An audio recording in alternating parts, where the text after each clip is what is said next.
Kuka ehjänä säilyä voisi tätä tietä kun kuljetaan?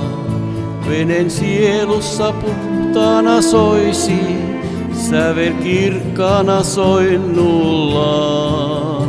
Sama kohtalo meitä hiertää, sama taistelu ylitse lyö. Rata ihmisen jokainen kiertää, kunnes vastassa on pitkä yö. Niin me haurastumme kesken matkaa, iskut sattuvat sisimpään, jolloin horjuvin tahdomme jatkaa yhä puhjeta elämään. Mutta kasvoille jäljet jäivät, varjopäivin ja öin hämärtää. Ja me muistamme kaikki ne päivät, kipu vielä ei voi hellittää.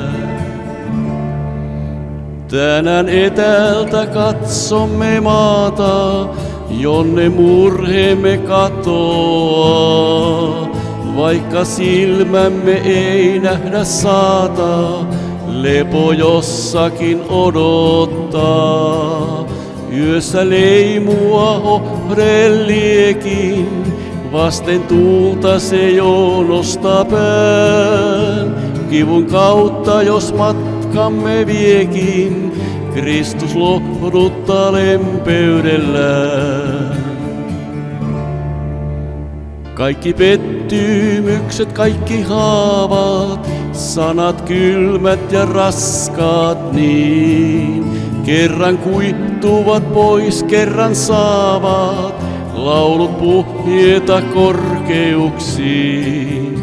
Lohtu suurin on Jumalalla, kaiken keskellä vaeltaa hän, joka voiton tuo rakastamalla, sylin lämpimän tuo itkevään.